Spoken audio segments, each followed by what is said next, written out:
السلام عليكم ورحمة الله. المتكلم محمد ولد الله، رئيس الحزب الموريتاني للدفاع عن البيئة. La voix de l'opprimé. أنا عندي مواضيع هون نختار نتكلم عليهم بطريقة صراحية. Je voudrais aussi parler surtout à l'opposition. Je pense que ça fait plus de 40 ans de l'opposition, de luttes de toutes sortes pour pouvoir aider ou soulager le peuple mauritanien. Plus de 40 ans.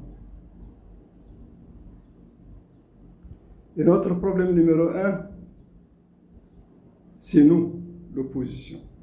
C'est les partis politiques de l'opposition. Notre manque de sincérité vis-à-vis du peuple mauritanien nous a fait échouer.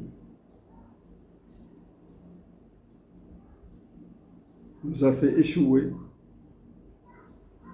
et nous a divisés en 3 clans, malheureusement. Et tout ça, c'est la faute de l'opposition. Nous, l'opposition. Il y a un clan négro-africain, il y a un clan arabe et il y a un clan haratin. Voilà ce que réellement l'opposition a favorisé en Mauritanie. Rien que la division. Plus de 40 ans. Et maintenant, c'est devenu extrêmement dangereux. Cette division est devenue dangereuse. Vous avez vu les réseaux sociaux. Vous avez vu les discours qui sont extrêmement dangereux.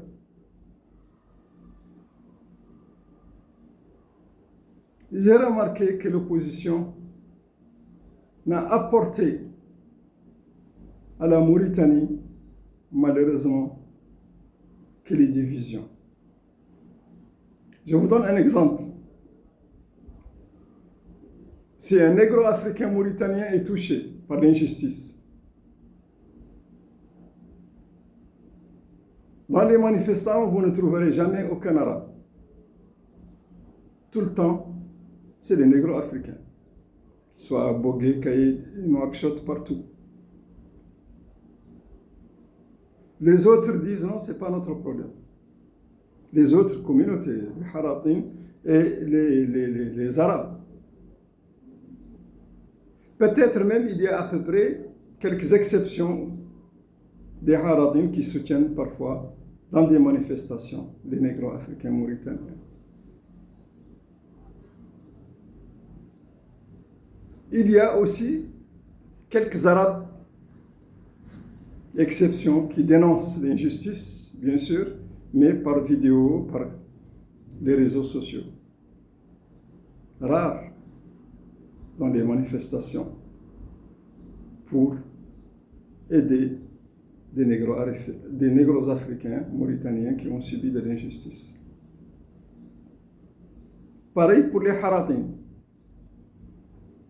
Quand un Haratin est touché par l'injustice, vous voyez souvent, ce sont tout le temps des Haratin qui parlent. Et il y a aussi une exception à la règle des négro-africains qui les soutient. Mais quand il s'agit des Arabes, ils ne manifestent que si la Palestine a subi des injustices par Israël.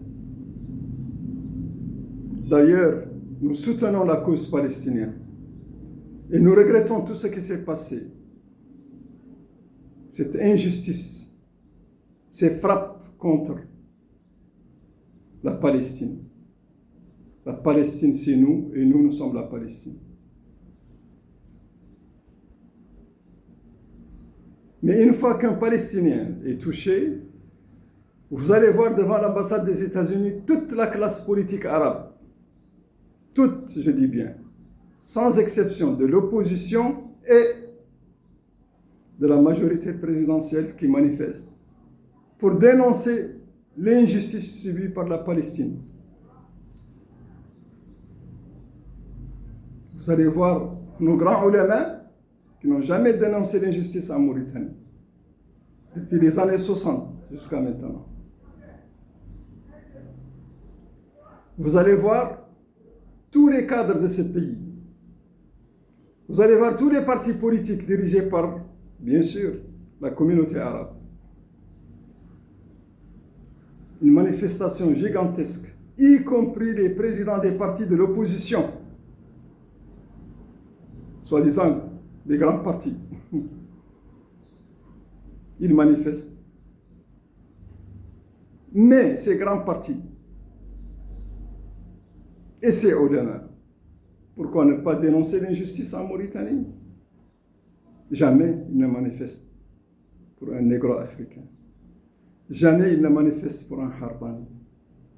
Et jamais ils ne manifestent aussi pour un arabe qui a subi des injustices.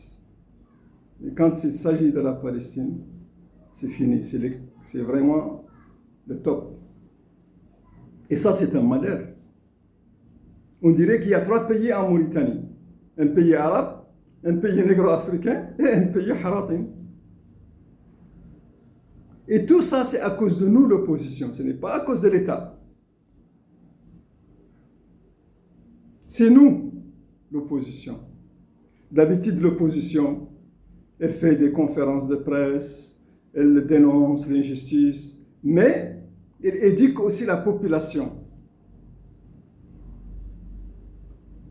Les partis politiques doivent sillonner le peuple, la Mauritanie, pour éduquer le peuple, pour leur montrer leurs droits de façon pacifique, pour leur dire, bon voilà, c'est ça l'injustice, vous devez faire ceci, vous devez faire cela. C'est-à-dire, la classe politique, la politique, c'est une école. Et les présidents des partis politiques, ce sont les présidents de cette école. Donc, ils doivent éduquer le peuple mauritanien, partout à l'intérieur de la Mauritanie. Mais jamais. Tu les vois seulement quand il y a les élections. Tous les partis politiques sortent, commencent à crier, commencent à parler. Et le plus souvent, quand ils parlent de l'injustice, c'est une injustice maquillée. Sauf, bien sûr, quelques-uns qui mettent les points sur les i pour dénoncer l'injustice. Mais ici, c'est nous les partis politiques. Nous sommes la cause de toute cette division.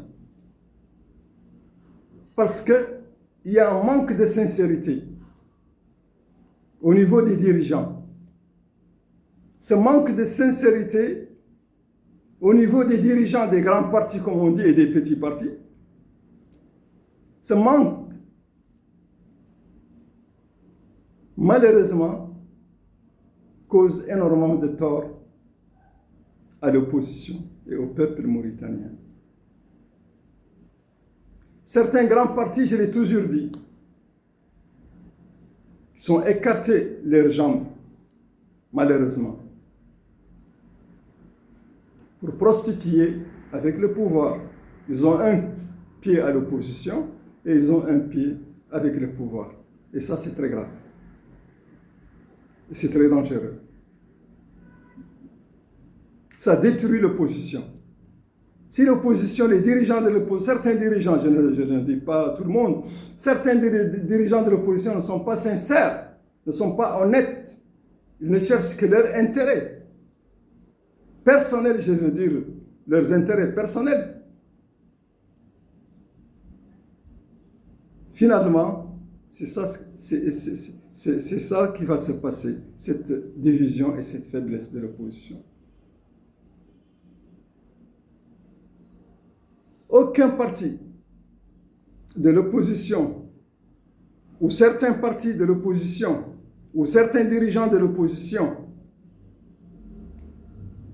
cherchent toujours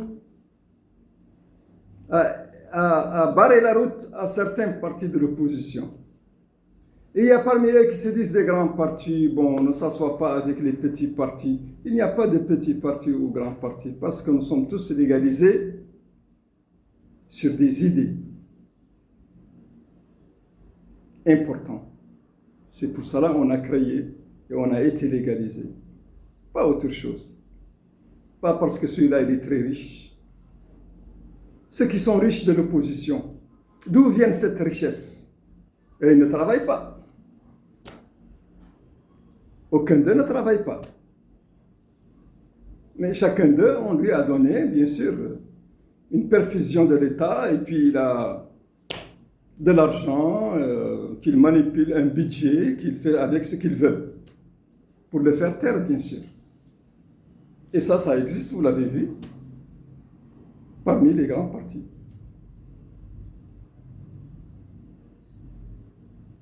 Et ça, c'est un malheur. C'est un malheur qui détruit la population mauritanienne. Parce que nous devons tous travailler dans une cohésion sociale. On ne doit pas accepter cette division. Parce que cette division n'est pas dans notre intérêt. Ni dans l'intérêt du peuple mauritanien que nous défendons. Je pense, et je l'ai toujours dit, que je ne suis pas contre le dialogue. Il faut dialoguer. Un homme politique doit dialoguer, doit s'ouvrir au dialogue. Mais ce dialogue, c'est dans l'intérêt de la population mauritanienne. Ne doit pas être dans l'intérêt des personnes ou des dirigeants des partis. Non. Loin de là. Ce dialogue doit être dans l'intérêt de la population mauritanienne. Et les personnes dont nous allons dialoguer avec eux au pouvoir ne sont pas des ennemis. C'est des Mauritaniens comme nous. Eux, ils voient qu'ils doivent faire ceci ou cela, ils cherchent leur intérêt. Et nous devons aussi, pas chercher nos intérêts, mais nous cherchons l'intérêt de la population.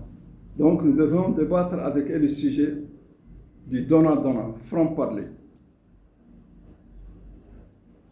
On doit être franc. Donc, ce que je suggère, que l'opposition doit dialoguer d'abord. Il faut un dialogue opposition-opposition, sans folie des grandeurs de certains partis, sans la folie des grandeurs de certains partis. Essayez de trouver des solutions pour venir avec ce dialogue où une personne parmi nous pourra lui-même représenter toute l'opposition. Et là, je pense que nous serons prêts à dialoguer et à discuter avec le pouvoir. Excusez-moi, j'allais continuer, mais apparemment ma batterie est vide, je ne le savais pas. Je vous remercie. Je continuerai sur une autre vidéo.